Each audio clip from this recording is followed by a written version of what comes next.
onde nós iremos falar sobre homem, o pecador. Então é um tema belíssimo. Eu quero agradecer a diretoria por nos colocar nesse dia tão belo, tão maravilhoso, para, assim, junto com a igreja, falar um pouco, a igreja que está presente aqui, aprender um pouco acerca desse tema tão lindo que é o Evangelho, mas dentro do que é o Evangelho, homem, o pecador, né? Então nós vamos, abra sua Bíblia no livro do profeta Isaías, Isaías capítulo 59, apenas o verso de número 2. Isaías 59, apenas o verso 2. Quero dizer para você nessa noite, quando você encontra que, apesar de todas as divergências encontradas acerca dessa pergunta que é o Evangelho, na verdade o Evangelho nada mais é do que mostrar para o homem, tá certo? A sua incapacidade e revelar, através de Jesus, a sua capacidade de reconciliação com Deus. Belíssimo. Isaías capítulo 59, apenas o verso de número 2.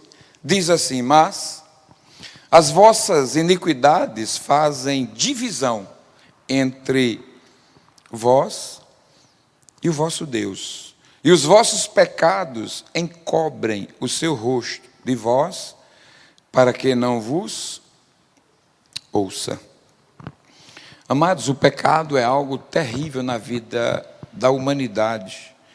O pecado e a iniquidade na vida de qualquer pessoa levanta um muro, ergue-se um muro entre esta pessoa e Deus. Deus permanece na mesma posição desde a sua criação até hoje e para toda a eternidade. Entretanto, foi criado um muro, e esse muro separou Deus do homem, ou o homem de Deus, porque Deus não tem comunhão com o pecado. Deus não comunga com o pecado. Todavia ama o pecador, porque enviou seu Filho amado para que fosse Ele morto pelos nossos pecados, e ali nós começássemos ali a voltar para a verdadeira comunhão. Eu olho, amado, que o pecado e a iniquidade na vida de qualquer ser humano cria essa barreira, este muro, tá certo, entre ele e Deus. Por causa dessa barreira, nós já não desfrutamos mais do favor desse Deus. Eu acho tão lindo, amado, quando eu olho lá no início, o livro do Gênesis, eu vejo Deus na viração do dia. Ele tinha uma intimidade, né, com a sua criação, com o seu ser criado por ele, e a Bíblia diz que na viração do dia, Deus tinha uma comunhão tão linda, tão bela, que vinha ali para o jardim. Eu creio que ele não vinha simplesmente para passear, mas eu creio que ele vinha porque ele tinha intimidade com Adão. E a gente vai entender um pouco essa quebra, ou a quebra desse relacionamento, essa ação, esse muro que foi constituído, que foi criado por conta da desobediência, por conta do homem que não obedeceu simplesmente à ordem desse Deus Todo-Poderoso. Então, amados, a gente vai ver isso aqui. Na verdade, ao longo dos séculos, o homem ele vem se acostumando. Ele vem tendo um costume com o pecado, é como se fosse algo anestesiador. O homem vem tendo eu diria até que tem pessoas que têm mais intimidade com o pecado do que com o mesmo Deus. Então, ao século dos anos, vai se constituindo um muro diante do homem e Deus, e o homem vai tendo uma comunhão tão grande com o pecado, é como se o homem ficasse anestesiado. Você já viu quando um morcego, ele vem sugar o sangue, extrair o sangue de algum animal, como é que ele age, o estilo? Ele não chega simplesmente e morde aquele animal para tirar o sangue dele, para assim se encher. Não, primeiro ele tem umas artimanhas. O morcego é interessante, na saliva dele tem como se fosse algo anestésico. E ele joga aquela saliva naquele determinado local ali, deixa a saliva agir por algum pouco de tempo. A pele fica tão anestesiada que ele vai lá, morde, e o animal nem percebe que está sendo sugado algo dele. Assim é o pecado na vida do ser humano. O ser humano está tão acostumado com o pecado, é como se o pecado estivesse anestesiando cada vez mais o ser humano, e o ser humano tão envolvido, todavia ainda dizem que são filhos de Deus. Mas nós temos que entender, amado, que existe uma barreira, um muro foi erguido por conta do próprio homem. O homem, aliás, homem, o pecador. Quando a gente olha, amados, sabemos que o pecado, eles escondem, o homem, o ser humano, ele esconde o pecado de maneira a tentar enganar as pessoas. O homem, ele vive numa prática, né, tão anestesiado, que nós sabemos que eles acontecem, nós os vemos em nós mesmos e até mesmo nos outros todos os dias, e ficamos bem acostumados com tudo quanto está acontecendo. Eu me lembro que quando criança, minha mãe proibia eu sair na rua se estivesse acontecendo algo, uma briga, uma discussão, um acidente, alguém foi morto numa esquina, alguma coisa, aí um carro aí bateu em alguém está machucado. A primeira coisa que minha mãe dizia era: fecha as portas e não sai ninguém de dentro de casa. Não deixava a gente ver essas coisas, não deixava a gente ser participante dessas coisas. Hoje a gente chega nas ruas, o que acontece, o que mais vê são crianças observando, vendo tudo isso. É como já estão tão acostumados que isso para eles é normal. Estamos vendo hoje os presídios lotados de jovens, 20, 24 anos, 18, 19. Você não vê um adulto, um velho de 60 anos, como antigamente os presídios, as cadeias públicas nas cidades pequenas. Mas hoje a gente não vê mais, parece que os velhos estão mais maduros e ficaram mais conscientes de que o pecado, apesar dele anestesiar, mas eles são mais prudentes. Os jovens perderam o controle de si mesmos e estão vivendo cada vez mais, se enveredando na vereda do pecado, cada vez mais anestesiado, achando que a liberdade por si própria é viver da maneira que eles querem. Estamos vendo uma geração se perdendo, uma geração morrendo tão cedo, uma geração sem controle, uma geração praticamente desprovida de entendimento, de conhecimento. Quando a gente olha, são todos formados, a maioria saem de universidades, mas são pessoas de mente vazias, são pessoas que não têm crescimento acerca de quem é verdadeiramente Deus, de onde viemos ou para onde nós iremos também. E diante de tudo quanto estamos vivendo, igreja, está acontecendo algo terrível no nosso meio. Nós não estamos percebendo aonde nós estamos envolvidos e metidos diariamente, ou seja, ao longo dos séculos, vou repetir, o homem vem se acostumando com o pecado, porque esse pecado é como se fosse algo anestesiador. Sabemos que eles acontecem, nós o vemos em nós mesmos e nos outros todos os dias, e estamos simplesmente acostumados. Quando a gente olha, a palavra de Deus nos chama a atenção para toda a ação. Quando a gente vai para o livro de Deuteronômio, nos dá uma recomendação: se atentamente ouvir a Deus e os mandamentos seus obedecer. Olha o conceito maravilhoso. Deus usando Josué no capítulo 1, verso 8. Não se aparte da tua boca o livro desta lei. Antes medita nele de dia e de noite. O homem perdeu isso, o homem perdeu. Antes da escrita, os pais imputavam na mente, no coração dos filhos. Essa escrita, isso chegou para nós, porque homens lá atrás, antes de nós, imputavam isso no coração dos filhos e passavam de geração a geração. Estamos vivendo hoje na geração da tecnologia, onde os nossos filhos não sabem de nada acerca de Deus. Se nós tomarmos o celular deles, eles se perdem, não sabe mais nem qual é a rua, que vão, não sabe mais nem voltar para casa, tem que ligar pedindo ajuda, porque não conhece mais nem a cidade onde mora. Poderia ser diferente, a tecnologia nos ajudando, mas está matando o homem, está viciando, é uma droga que entrou dentro dos lares da família e está cada vez mais deixando a família anestesiada com esse tal de pecado chamado aí comunicação, tecnologia, visão virtual. Sabe o que é mais chocante quando a gente olha tudo isso?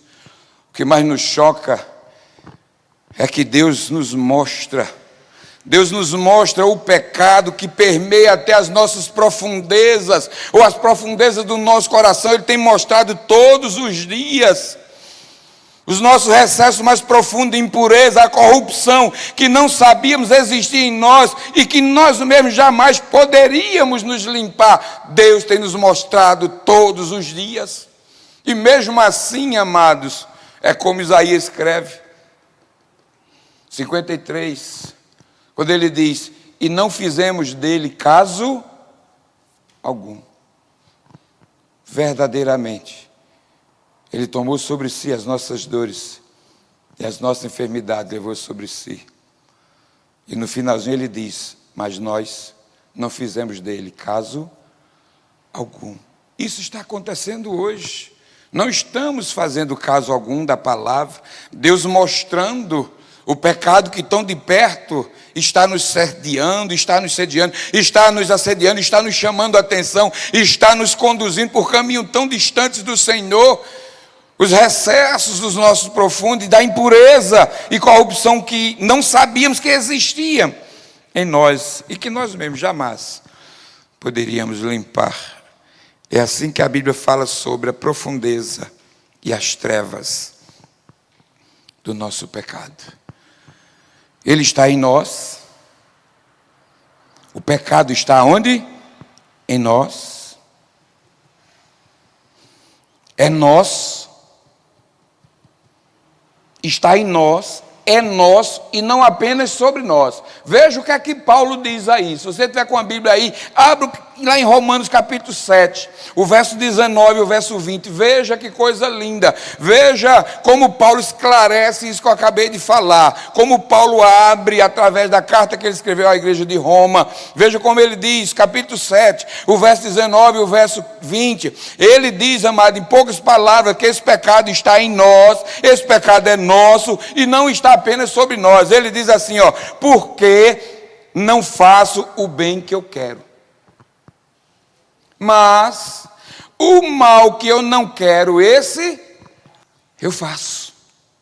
Ora, olha como ele diz: ora, se eu faço o que não quero, já o não faço eu mesmo, mas quem? O pecado que habita em mim. Está vendo que nós não estamos tão distantes desse pecado que aflige a humanidade, desse pecado que sempre nos rodeia, que esse pecado que sempre tenta nos conquistar todos os dias. É por isso que a santificação, amado, só serve para o dia de hoje. Você tem que santificar hoje, o dia todinho. Deitou, foi dormir, quando você acordou no outro dia, você pode dizer: ah, ontem eu me santifiquei o dia todo, serve para hoje. Não serve, só serve cada dia, seja santo. A Bíblia diz: sede santo, porque eu, o Senhor, sou santo. Nós temos que nos santificar, não apenas de manhã, não apenas de tarde, não apenas à noite, mas nós temos que nos santificar todos os momentos. De que maneira nós devemos nos santificar? Tiago, capítulo 4, verso 7. Aliás, capítulo 7, verso 4. Sujeitai-vos, pois, a Deus. A maneira de nos santificar, amado, é nos sujeitando ao Senhor. É de joelhos que nós nos rendemos aos pés do Senhor. Sujeitai-vos, pois, a Deus e resisti ao diabo, e ele fugirá de vós. Esse é o processo da santificação, é resistir ao diabo, mas tem que buscar o Senhor, tem que sujeitar o Senhor, tem que reconhecer que você não é nada, tem que reconhecer que depende de Deus. Não deixa o pecado te dominar, mas deixa Deus querer e fazer aquilo que Ele tem para fazer na tua vida. Aí tu vai ver sim o que é que Deus tem de melhor para você. Jó, certa vez, ele disse algo interessante. Lá no capítulo 42, já no final, ele diz assim: antes eu te conhecia apenas de ouvir falar. Talvez o pai, talvez alguém da família ensinava muito aquele homem acerca de Deus, ensinava muito acerca dos preceitos de Deus. E Jó dizia: antigamente ou antes eu te conhecia apenas de te ouvir falar, mas hoje não. Hoje os meus olhos te veem, hoje eu sei quem tu és, porque Jó passou por uma aflição muito grande. O salmista, ele fala também em poucas palavras, no Salmo 119, o verso 71, ele diz assim, foi-me bom ter sido afligido, para dar valor aos teus estatutos. Tem momentos na nossa vida, não somos masoquistas, mas tem momentos na nossa vida que precisamos passar por lutas, por provas, para aprender, valorizar essa semente que está dentro do nosso coração. Temos que aprender a valorizar aquilo que Deus tem para mim e para você. O bem que é para mim fazer, este eu não faço. O mal que é para mim não fazer, este eu acabo fazendo. Então, ele diz: ora, se eu faço o que não quero, já não faço eu, mas o pecado que habita em mim. Ou seja, o quadro bíblico da natureza humana, igreja, não é tão belo assim. Quando a gente vai estudar acerca do ser humano, desde a queda do homem até os dias atuais, a gente vai ver que não é tão bíblico, aliás, não é tão belo assim como aparenta. De acordo com a Escritura, a esfera da natureza humana não é brilhante de modo algum, ou seja, a lama em que o homem está envolvido, ou seja, como nós falamos na linguagem normal, atolado mesmo, não está apenas cobrindo o lado de fora.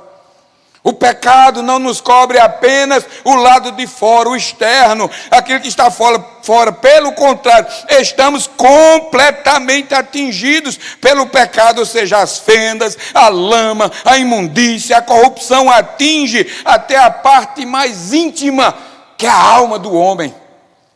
O pecado vai lá dentro, mexe com a alma do homem. E por essa razão, que foi criada uma muralha de separação entre Deus e o homem, porque o pecado foi lá na alma e despertou o homem, levantou o homem. Mas afinal de contas, o que foi que deu errado? O que aconteceu?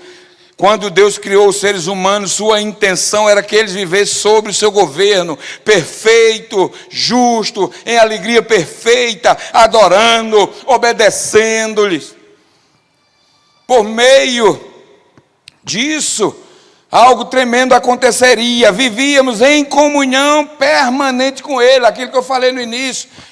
A intimidade que Deus tinha de entrar no jardim e conversar com Ele todos os momentos. A Bíblia diz que Ele vinha na viração do dia. Quando a gente faz o estudo, a viração do dia é muito conhecida. É depois que o sol começa a se pôr. 5h30, 6 horas. Aquele horário tão belo, tão lindo, saindo do dia, começando a noite. E esse momento Deus, a Bíblia não detalha, mas eu faço minhas conjecturas. É como se Deus estivesse bem tranquilo no jardim e Adão caminhando de lado. E Deus dizendo: diga aí o que é que tu fizesse hoje. Mostra para mim o que é que tu fizesse. E aquele homem numerando tudo quanto ele fez durante o dia. Como se Deus não soubesse. Mas ele não estava nem preocupado com isso, que ele estava querendo ouvir o que aquele homem estava dizendo. Agora imagina isso dia após dia, ouvindo isso, essa prestação de contas. Deus tinha uma obra maravilhosa para os seres humanos. Deus tinha algo tremendo. Deus tinha algo, amado, maravilhoso para os seres humanos fazer. Eles deveriam ser vice-regentes de Deus, governando o seu mundo, mas com um conceito sobre a sua responsabilidade. Sobre a responsabilidade ou a autoridade de Deus. Quando a gente vai lá para o livro do Gênesis, capítulo 1, o verso 28, a gente vê algo maravilhoso. E Deus os abençoou. E Deus lhe disse: frutificai, multiplicai-vos, enchei a terra, sujeitai-a, dominai sobre os peixes do mar, sobre as aves do céu, sobre todo animal que se move sobre a terra. Ou seja, Deus deixou o homem como vice-regente. Mas diante de tudo quanto Deus criou, Deus também deixou uma ordem específica. Quando eu olho para aquele fruto, ou para aquela árvore, não era nem para o fruto, era para aquela árvore. Nada mais é, amado, do que o homem saber que estava vivendo ali, embaixo da ordem de um Deus. Simplesmente ele tinha que entender, quando Deus disse: olha, pode comer de todas que estiver aí no jardim, você está livre para entrar em qualquer um. Agora, aquela que está lá no meio, lá, não coma dela, porque no dia que você comer, você vai passar a conhecer o bem e o mal, ou melhor, morrerás. Nada mais era do que uma ordem de Deus para que o homem cravasse na mente de que ele estava embaixo da autoridade de Deus. Era simplesmente a obediência. E hoje nós estamos vivendo falta de obediência. O homem cada vez mais querendo caminhar e viver por conta própria, e cada vez mais se distanciando do Senhor. A autoridade, amado, aqui não era de Adão e nem de Eva, não era deles mesmos. Ela lhes fora dada por Deus enquanto exercesse domínio sobre o mundo. Deveria lembrar que eram sujeitos a Deus e estava sob o seu governo. Hoje, quando a gente sai para evangelizar, quando a gente sai para falar do que é o evangelho, as primeiras coisas que as pessoas olham para nós, eles indagam e começam a refletir sobre a sua vida. E uma das razões pelas quais eles não querem o evangelho é que eles dizem: eu não vou mais poder beber, eu não vou mais poder ir para a farra, eu não vou mais poder me divertir. É como se o crente não tivesse alegria, é como se o crente fosse as pessoas mais tristes da face da terra.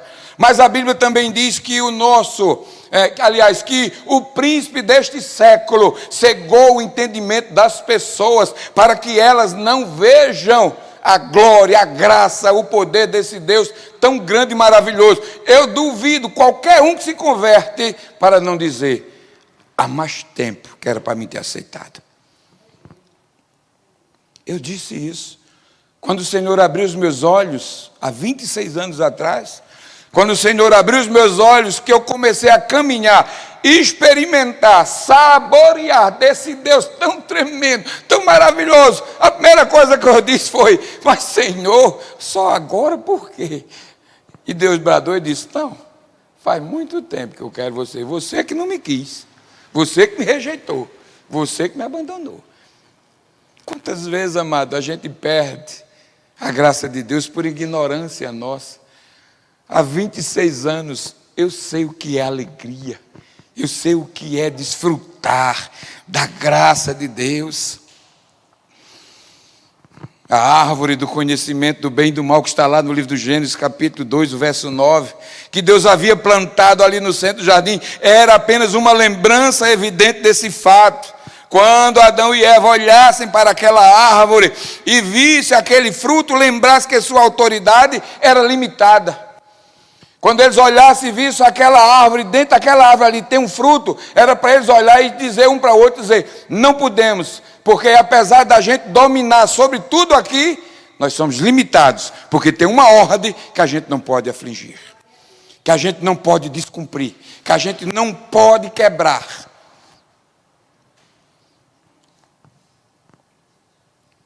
Infelizmente, o homem quebrou. Eles tinham que entender que eram criaturas e dependiam de Deus quanto às suas vidas. Eram apenas mordomos, eram apenas vice-regentes, apenas mordomos, nada mais do que isso. Mas infelizmente, perderam o que mais lindo eles tinham. Lembro, todos os dias, Deus na viração do dia estava indo conversar com Adão lá, no capítulo 3, o verso 8, fala sobre isso. Só que nesse dia, quando Deus chegou, que disse alguma coisa, Adão não respondeu. Adão não disse uma palavra. Está lá em Gênesis 3, verso 8. E Deus volta a dizer, diz, onde tu estás? Aí ele responde. O que é que ele responde? Estou aqui, Senhor, escondido atrás de uma árvore, de uma moita, de uma figueira. Aí ele também não disse outra coisa, a não ser dizer, desobedecesse, quebrasse, pecasse, perdesse. A partir de então, aí vem agora as lamentações de Deus para com a humanidade através daqueles dois. A partir de agora, serão expulsos. Mas quando a gente olha no Novo Testamento, a gente olha Jesus naquela cruz, no meio de dois malfeitores, um deles se arrepende, olha para Jesus e diz, Senhor, lembra-te de mim quando entrar no teu reino? E Jesus disse o quê? É como se Jesus estivesse respondendo isso aqui, dizendo assim, hoje, ainda hoje, tu estás de volta no paraíso. Tu vai voltar lá para onde você perdeu a comunhão. Ainda hoje estarás comigo. Olha que presença maravilhosa. Olha o que é que o pecado faz na vida do ser humano. Olha o que é que o pecado leva, para onde leva o ser humano. Vamos entender e refletir. Quando Adão e Eva comeram aquele fruto, às vezes a gente não para imaginar, para analisar. Às vezes a gente olha e quantas vezes eu não ministrei essa palavra acerca de egoísmo, acerca de tantos fatos, mas eu estava preparando essa doutrina e Deus me deu essa palavra acerca desse comportamento. Quando Eva e Adão comeram aquele fruto, eles não estavam apenas violando alguma ordem arbitrária do Senhor. Ele não estava simplesmente quebrando aquela ordem ali. Ele não estava simplesmente ali desobedecendo uma ordem que fora dita pelo próprio Deus. Não comam o fruto. Ele não estava simplesmente desobedecendo aquela ordem. Eles estavam fazendo algo muito mais triste e mais sério. Vamos entender. Sabe o que era que eles estavam fazendo? Simplesmente, quando eles desobedeceram a ordem, eles estavam rejeitando a autoridade de Deus sobre eles e declarando sua independência de Deus. Adão e Eva queriam ser como a serpente lhes prometeu. Qual foi a frase que a serpente disse? Vocês não vão morrer, não.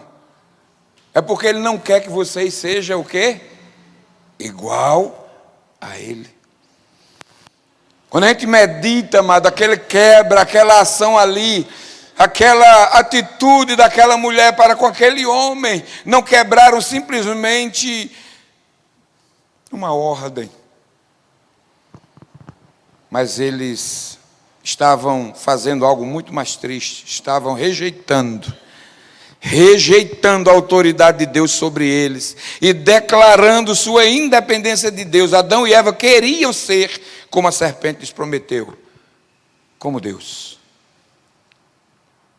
Quando a gente olha a narrativa, a gente vê tudo isso. O pior de tudo é que, por desobedecer a ordem de Deus, Adão e Eva fizeram uma decisão consciente. Não foi algo inconsciente, não foi algo impensável, não foi algo desajustado, foi algo consciente. O homem peca hoje consciente, sabendo que é errado, mas ele peca. E o pior é que tem muitos que conhecem a palavra e todavia ainda anda pecando. Então eles fizeram algo consciente. de rejeitá-lo como seu rei. Eles sabiam quais seriam as consequências se lhe desobedecessem. Eles tinham certeza, sabia. Porque Deus deixou lá, disse, não coma, porque no dia que comer, certamente morrerás. Eles sabiam. Então fizeram consciente, não fizeram sem saber o que estavam fazendo. Deus lhe dissera em termos inequívocos que se comesse do fruto, certamente morreriam. Isso significa, antes de tudo, que eles seriam expulsos, ou expulsos da presença de Deus. E foram expulsos por conta da desobediência. Olha o que é que o pecado leva o homem, para onde o pecado leva o homem, desde a sua raiz, desde o seu início. Quando a gente olha as crianças hoje, criança que ainda praticamente não fala, não sabe nem direito andar, mas tem um comportamento aflorado pelo pecado de forma terrível. Criança sabe chantagear. Criança sabe chantagear. Não deu o que eles queiram não, para ver o que é que ele faz. Desse tamanho. Mas se não der o que ele quer, ele começa. Isso é o quê? Isso é o pecado aflorando. Mesmo na sua inocência, mas ele está ali já, brotando no coração da criança, de forma que ele ainda não sabe, mas nós adultos já sabemos. Deus está mostrando, através desse comportamento da criança, para que ao crescer, o pai e a mãe tenham a responsabilidade de formar o caráter e dar um caráter cristão. Mas às vezes nós não levamos a sério, às vezes nós não olhamos com bons olhos e deixamos a criança viver de qualquer jeito. Quando cresce, não segura mais. Os pais são escravos dentro de casa, trabalhando para filhos que não querem trabalhar, mas querem ter dinheiro na mão. Então nós temos que entender. Agora o que mais me chama a atenção, às vezes a gente fala, como já falei muito de Adão e Eva, mas não são apenas eles dois, não. Esse acontecimento não está apenas nesses dois, está também dentro de mim, dentro de vocês, somos nós também. Está dentro de todos nós. A Bíblia nos diz que não somente Adão e Eva são culpados do pecado, todos nós somos. Romanos 3,23 diz algo interessante. Todos pecaram e carecem, precisam da glória de Deus. Todos pecaram e precisam. É por isso que no Evangelho de João, capítulo 3, o verso 16, diz algo tremendo. Porque Deus amou o mundo, porque Deus amou o ser humano, porque Deus amou a sua criação. De tal maneira, João não encontrou palavras para descrever a dor no coração do Deus Todo-Poderoso, por conta do pecado reinando no coração daquele que criou com tanto amor, com tanto carinho, a trindade ali, reunida, onde chegaram à conclusão dizendo, façamos o homem conforme a nossa imagem e conforme a nossa semelhança.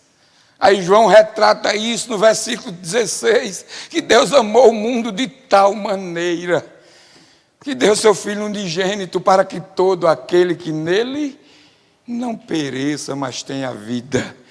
Mas volte lá para o início, quebre a muralha, quebre a barreira que estava ali.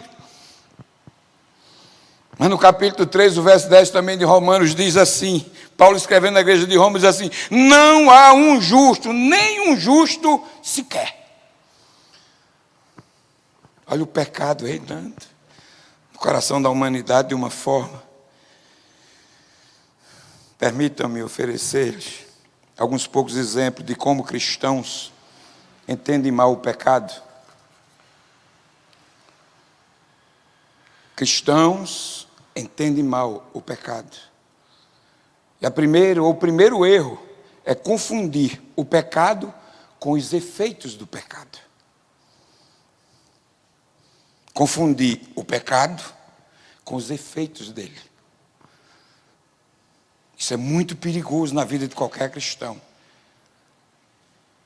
O pecado já está dentro de nós, como Paulo falou lá na igreja de Roma. Está dentro de nós. Mas às vezes a gente confunde ele com os efeitos. É um pecadinho. O efeito dele, não, isso aí, Deus não vai levar em conta, não. Cuidado, irmãos, não confunda. Confundir o pecado com os efeitos dele. Está ficando comum apresentar um evangelho que diz que Jesus salva a humanidade de um senso inato de culpa. Evangelho que a gente escuta por aí. Que Jesus salva, tá certo? A humanidade de um senso inato de culpa, ou da falta de significado, ou da falta de propósito, ou da falta de sentido.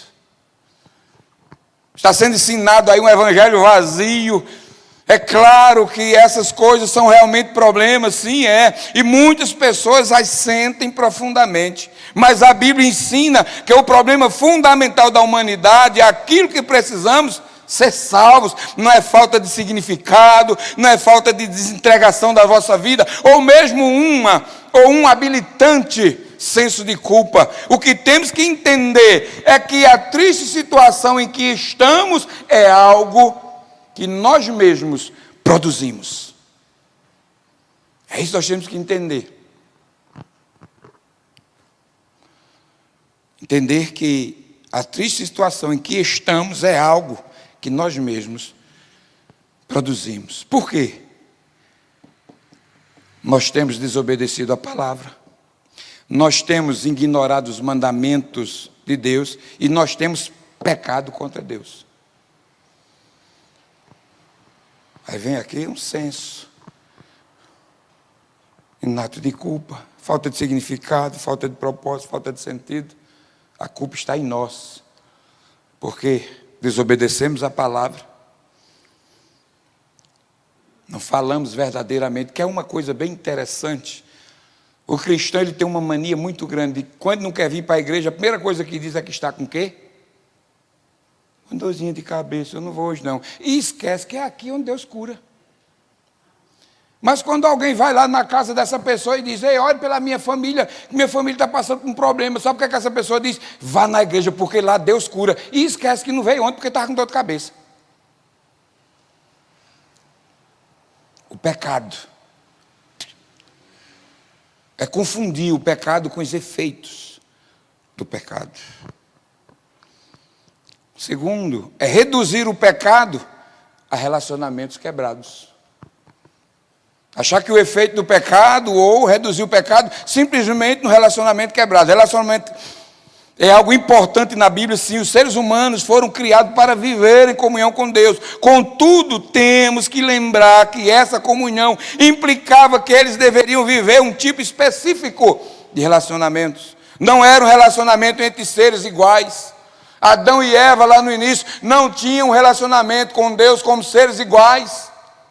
Deus continua do mesmo jeito. Deus continua sendo Deus. E porque talvez eles acharam que poderiam ser iguais a Deus, hoje estamos metidos nessa lama do pecado. Por conta da desobediência, por não atentar para a palavra de Deus, cada vez mais, gerações e gerações estão se perdendo na caminhada, sem saber para onde vão, sem saber o que querem. Porque estão reduzindo o pecado simplesmente a relacionamento quebrado.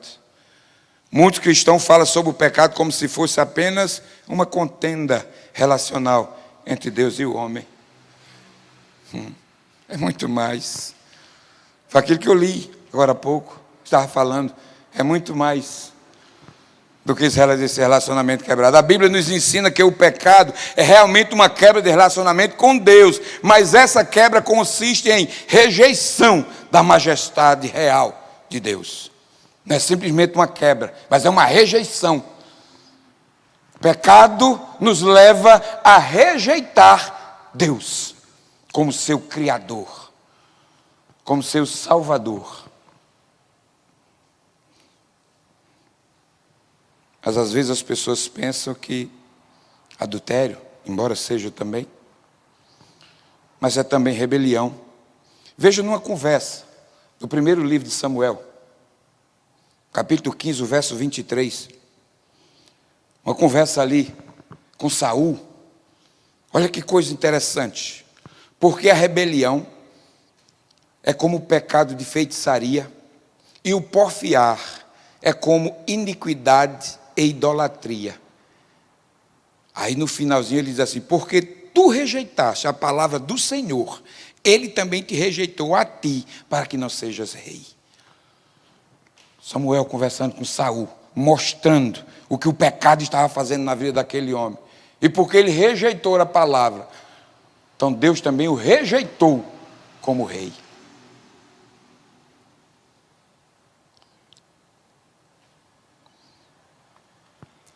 E não somente infidelidade, mas também traição. Se conduzirmos o pecado à mera quebra de relacionamento de um súdito amado contra o seu rei justo e bondoso, nunca entenderemos porque a morte do filho foi exigida para resolver o problema. Se apenas considerarmos o pecado como a mera quebra do relacionamento, não iremos entender por que Jesus teve que morrer na cruz para resolver o problema. A terceira ação de muitos acerca do pecado é confundir o pecado com pensamentos negativos. Achando que pecado é porque está com pensamentos negativos. É outro entendimento errôneo quanto ao pecado. Evidencia-se ao dizer que o pecado é apenas uma questão de pensamento negativo. Ou seja, essa é provavelmente a razão porque os homens que proclamam esse tipo de mensagem têm conseguido cada vez mais conquistar pessoas, erguer templos, igrejas grandes o mundo afora, apenas com essa atitude, com esse comportamento. Em dizer que o pecado é apenas uma posição que você está aí com seu pensamento negativo, ou seja, a fórmula é bem fácil, realmente apenas diga às pessoas que o pecado delas não passam de pensamentos negativos.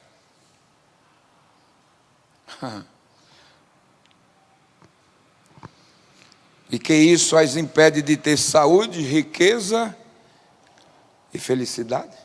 Mas, não importando como você muda o alvo, dizer que Jesus Cristo morreu para salvar-nos de pensamentos negativos a respeito de nós mesmos é severamente antibíblico. Jesus foi na cruz, morreu naquela cruz só por pensamentos negativos? Isso é antibíblico, rapaz. Pelo amor de Deus. Como é que a gente vai entender uma doutrina dessa? Seu pecado é porque você está com pensamento negativo.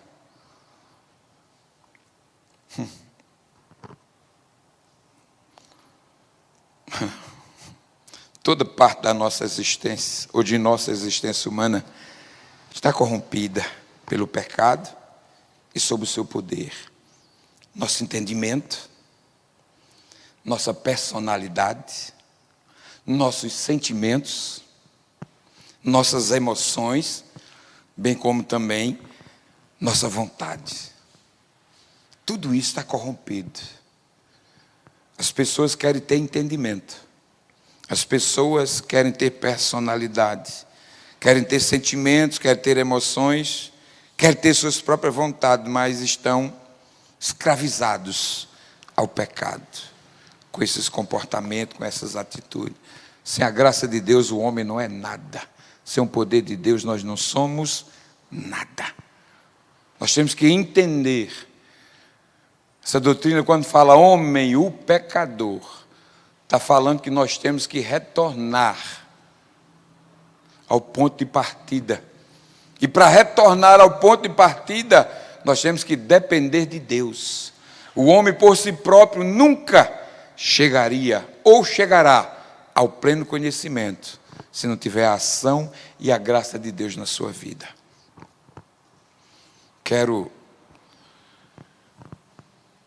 Paulo também escrevendo a Romanos, a igreja de Roma, aos Romanos capítulo 8, verso 7, ele diz assim: o pendor da carne é inimizade contra Deus, pois não está sujeito à lei de Deus, nem mesmo pode estar.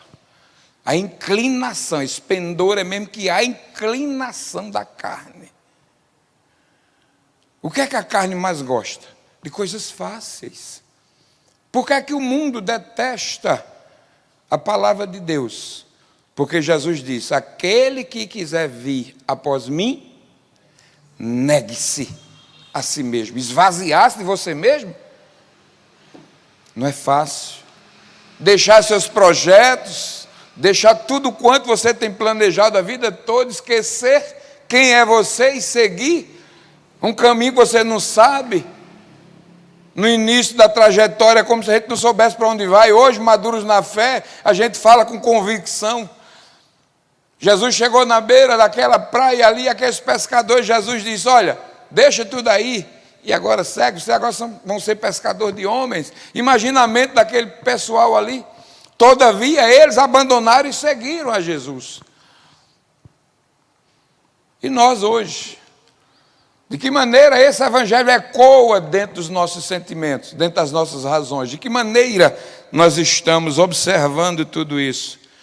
Eu quero concluir falando de um assunto também muito importante. Finalizo falando sobre o julgamento ativo de Deus contra o pecado. Vai ter um julgamento. Diga amém? Vai ter um julgamento. O malfeitor pensa que está vencendo todas as batalhas. O inimigo pensa que está ganhando. O ímpio pensa que está lucrando, mas vai chegar um dia em que vai ter um julgamento contra o pecado. Você pode imaginar o que isso significará? Compreender ou comparecer diante de Deus e não ter explicações, não ter apelos, não ter desculpas, não ter justificativas. Eu sempre gosto de dizer algo interessante, igreja. Nós temos que aprender algumas razões acerca do Evangelho. O que é o Evangelho? E eu sempre gosto de trazer ou de dizer algo bem interessante. Eu sempre gosto de dizer que Jesus, Ele morreu para nos salvar. Hoje Ele é o nosso advogado, está à direita de Deus e intercede por nós. Entretanto, vai chegar um dia em que Ele vai voltar. Se você crê, diga amém. Vai chegar um dia que Ele vai voltar. Ele vai voltar. Agora não vai vir mais como Salvador. Não vai vir mais como nosso advogado. Mas Ele vai vir para julgar o pecado. Ele vem como juiz. Ele não vem mais como advogado, Ele não vem mais como Salvador. Agora Ele vai vir como juiz. O que nós acabamos de ler, Isaías 59, 2, eu li somente o 2, agora eu vou ler o verso 3 e o 4. Por quê? As vossas mãos estão contaminadas de sangue, e os vossos dedos de iniquidade, os vossos lábios falam falsamente, e a vossa língua pronunciam perversidade. Verso 4 diz assim: ninguém há que clame pela justiça, nem ninguém que compareça em juízo pela verdade. Confiam na vaidade e andam falando mentiras, concebem o trabalho e produzem a iniquidade. Ele vai vir julgar. Pode ter certeza que Ele vem. A Bíblia ensina que o destino final para pecadores, impenitentes, incrédulos, é um lugar de tormento consciente, diga-se de passagem, não vai ser inconsciente. A Bíblia diz que será um lugar de tormento consciente e eterno, chamado de inferno. Apocalipse ele descreve como um lago de fogo e enxofre. E Jesus ele diz algo bem interessante: é um lugar de fogo inextinguível. Não se apaga. Pode soprar. Quanto mais sopra, mais o bicho queima. Quer dizer, eu digo isso, mas não fui lá não, viu, igreja? Mas quando a gente olha o que a Bíblia diz, tem boquinha não tem boquinha de soprar não, viu? É como se o fogo fosse gasolina. Quanto mais sopra. Apocalipse capítulo 20, abre aí sua Bíblia aí. Apocalipse 20. Estou terminando já, igreja, não se preocupe não, que eu não vou passar do horário não.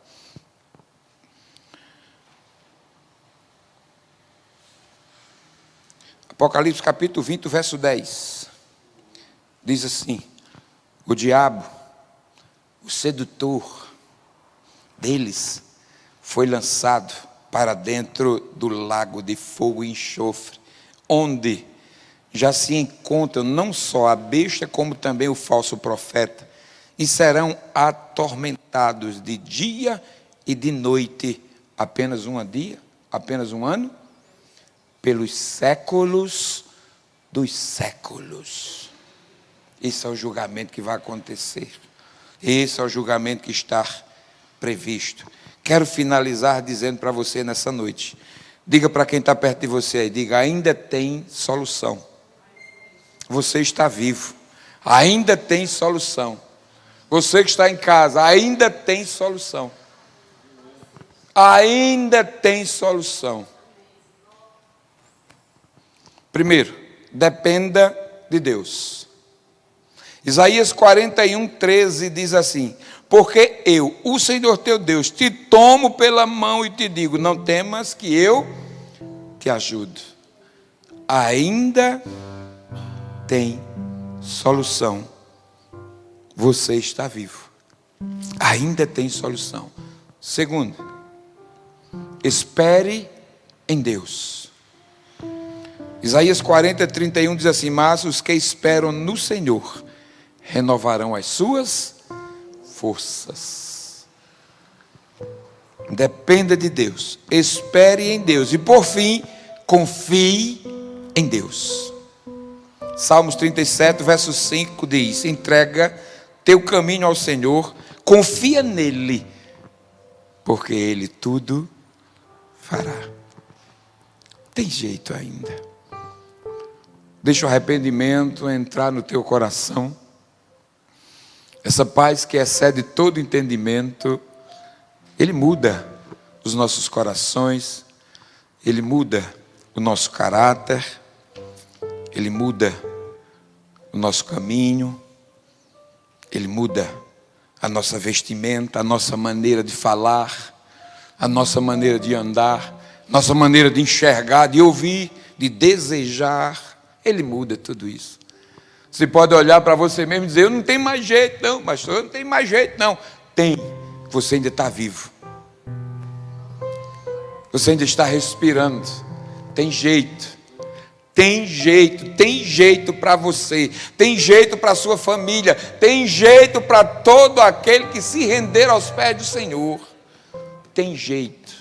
Não desista da vida. Deus não criou você por acaso. Deus não colocou você no mundo simplesmente por colocar. Deus quer você. No dia em que o seu filho voltar para levar a sua igreja, Deus também quer contar com você no meio do seu povo. Tem jeito. Acredite. Não dê ouvidos ao que a serpente anda dizendo por aí. Talvez a serpente possa ter chegado no teu ouvido dizendo: pare de lutar que você não vai conseguir não. Desista porque para você não tem mais jeito não. Tem jeito. Curva a cabeça e vamos orar.